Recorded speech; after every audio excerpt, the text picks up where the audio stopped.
Empezó usted hablándonos sobre el liderazgo y la autonomía que exige el liderazgo. Ajá, correcto, Este correcto. liderazgo y este repensar la autonomía del líder implica necesariamente repensar la confiabilidad ética, es decir, cómo debemos entender la autonomía del líder en términos éticos. A ver, es correcto lo que dice, solamente quisiera destacar que esta autonomía debe ser la que dé, por ejemplo, la alta gerencia, digamos, la alta gerencia, la que tiene que dar a la gerencia media, a la gerencia y esto a su vez a la gente que está en el campo, digamos, ¿no? Entonces, esta comunidad. Ahora, dentro de esto me decías de la parte ética, ¿no? Ujú.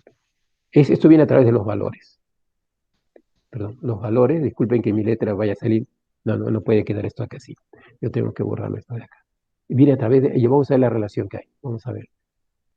Entonces, esto viene a través de los valores, ¿no? A través de los valores. ¿Qué cosa es correcto o incorrecto? Y la suma de los valores es la cultura. Yo decía que la cultura es función del líder, del liderazgo. Función del liderazgo es crear la cultura. Esto es definir cuáles son los valores, cuáles son los principios éticos que van a regir todos nuestros comportamientos. Y eso tiene que darse. Y en eso está basada la confianza. La confianza que va a tener este nivel con los de acá, la confianza que va a transmitir este a los de acá. Confianza que tiene que estar basada en esto, en los valores de acá. Mire, este General Electric y Jack Welch, que fue un gran líder, ¿no? Él evaluaba a su gente usando dos cosas. En primer lugar, los logros, los resultados, y luego los comportamientos.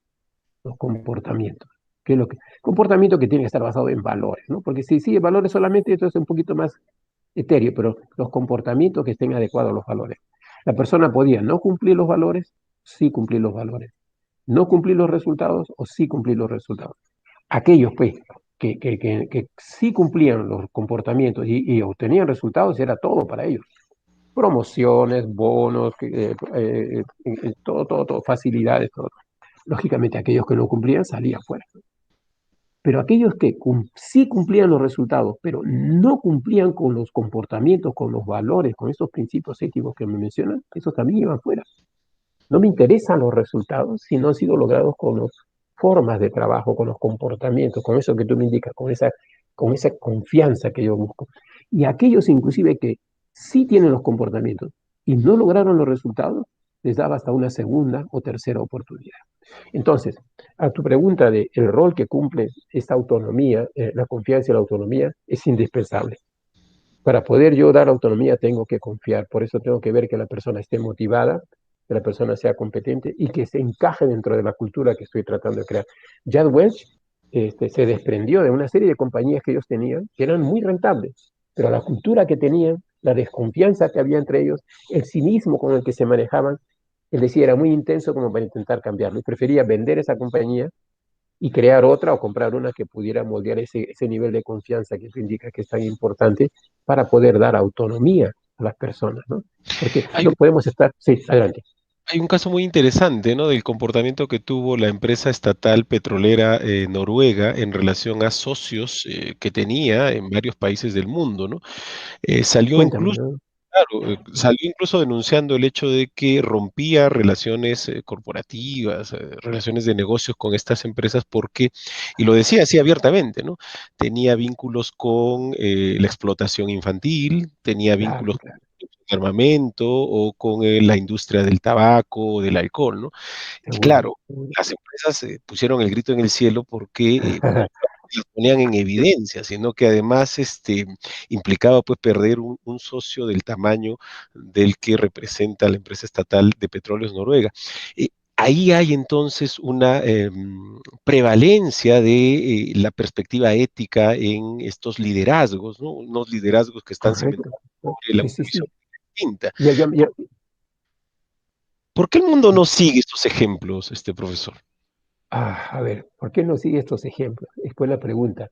Inclusive el Perú es uno de los países en los que la gente ha llegado a tal nivel de desconfianza que es curioso. Por ejemplo, en el Perú, en una encuesta que se hace cada 5 años, en encuesta mundial de valores, en Perú la última es hecho el 2018, cuando se pregunta, eh, ¿cuánto confías en tu familia? Solamente un 30% y menos confía plenamente en su familia. Y cuando le pregunta, ¿cuánto confías en una persona que recién conoce? Solamente el 2% confía en una persona. Si tú comparas si comparamos con los resultados en Suecia, por ejemplo, es totalmente al revés. ¿Cuánto confías en una? 98%. En tu familia, 70%. Entonces, es un tema cultural, creo yo. Estamos llevados por una desconfianza que muchos la ven desde la época del virreinato. Ustedes saben, en la época del virreinato, pues había una gran corrupción. Hay un libro muy interesante de Quirós, el difunto gran maestro Quirós, murió muy joven, que se llama La corrupción, la historia de la corrupción en el Perú. Eso debería ser un libro de texto en los colegios. Por ejemplo, por decirles algo, para tratar de responder tu pregunta, ¿por qué no se hace? Cuando han rescatado galeones, embarcaciones que llevaban riquezas pues desde el Perú hacia el rey de España, ¿no? Tenían su manifiesto, lo que llevan todos. Y algunos de ellos que se hundían, o atacaban los piratas, se hundían. Cuando en estas épocas modernas han rescatado algunos de ellos y han hecho un inventario de lo que tenían mucho más de lo que decían los papeles, porque los papeles están en los archivos de la isla. Entonces se encontró que estaban llevando contrabando, ¿sí? Los propios virreyes estaban llevando plata para ellos, ¿no? Entonces, y ellos lo sabían. Entonces, tenemos No, una debacle. Sí, escandaloso en aquel entonces fue el convenio que tenían las autoridades virreinales con estos traficantes de plata, ¿no? Eran plata que iba con un sello especial, que era el sello de la... ah, ¿Y por qué? Porque yo no sabía. las autoridades sabían perfectamente que no podían lidiar ya con el contrabando. Entonces, ¿qué hacían? Simplemente lo toleraban y además Claro, lo validaban, ¿no? En términos prácticos. correcto, claro, claro. Entonces, a lo que tú dices es, mira, alguna vez escuché a alguien decir, es buen negocio tratar bien a la gente, es buen negocio ser ético. La gente debiera, digamos, los delincuentes debieran ser éticos, solamente, como no, en ese término de delincuentes, sino, ¿cómo decir? Los vivos, los muy vivos debieran ser éticos solamente porque son vivos y saben que así obtienen más dinero. O sea, es buen negocio tratar bien a la gente, pero no se entiende. Es el cortoplacismo que decía que fue mi profesor Fernando D'Alessio, ¿no? Decía, el cortoplacismo nos mata en el Perú, porque pensamos así nomás la ganancia inmediata. Por ejemplo, a mí me ha dolido que en estos momentos de pandemia haya grandes empresas que han despedido personal. Oye, pero si no, podían familias, ya, conozco un par de ellas que con familias muy ricas, dueñas de estos imperios, que creo que no les costaba mucho soportar un año pagándole, aunque le pagaran sueldos sin que trabajasen, que iban a reducir su utilidad, van a reducir sus utilidades. Pues. Pero hay momentos en que hay que sacrificar los números para salvar a las personas. Pero estos sacrificaron personas para salvar los números, como dice Simon Sinek, ¿no? Entonces, ahí se ha visto esa falta de lealtad de estas empresas con sus trabajadores. Sí, pues tuvimos que, como ciertos proyectos ya no iban, tuvimos que cerrar y esas gente se fue a la calle. ¿Te imaginas enviar a gente a la calle en plena pandemia? Repito, con empresas que pueden soportar el ganar menos o hasta perder, porque ya las familias tienen grandes cantidades de dinero, pero no lo han hecho. Hay otras empresas que sí lo han hecho, más pequeñas, que sí lo han hecho. Yo me acuerdo que, mire, una señora que trabajaba una de las cafeterías de nuestra universidad, después de tiempo, en plena pandemia, se comunicó, profesores, ¿cómo están? ¿Qué estás haciendo? Y yo, ¿cómo están? ¿Estás sin trabajo? No, no, me dijo, estaba trabajando en una pequeña empresa, ¿no? Que preparaba comida, que también, ya no trabajaba en la cafetería. No, me dice, el dueño nos llamó y nos dijo que no quería que nadie saliera, no quería despedir a nadie, pero teníamos que trabajar duro, sacrificar. Eso es lealtad, eso es crear cultura, crear valores para el futuro, ese pensar al futuro y sacrificar pues, los números por momentos, pero nos falta eso, nos falta alguien que nos haga entender eso. ¿Sabes qué falta? Y lo aprovecho para decirlo, alfabetismo ético, alfabetismo ético. ¿Qué significan los valores? ¿Cuál es el impacto que tienen? Y qué cultura debemos tener alrededor de esos principios. Eso es lo que nos falta. El profesor Jorge Yamamoto, de la Universidad Católica, también es uno de los que propugna mucho, ha hecho estudios sobre ese tipo. Lamentablemente, los que deben escuchar, lo escuchan porque no les conviene probablemente para hacer este cambio cultural, ¿no? Y hay también en ello un vínculo directo con el poder que otorga el conocimiento, quizás para ir cambiando un poco la cultura, ¿no? Porque si bien es cierto lo que usted menciona, estos liderazgos negativos que han aprovechado las Ujú, circunstancias ujú, para ujú, ujú. conservar sus riquezas en lugar de hacer sacrificios que pudieran generar un bienestar mayor.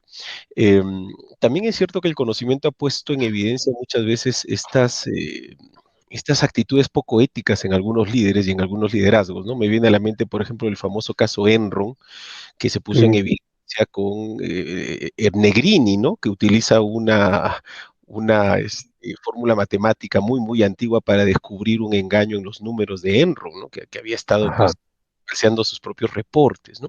El conocimiento es poder, sin duda.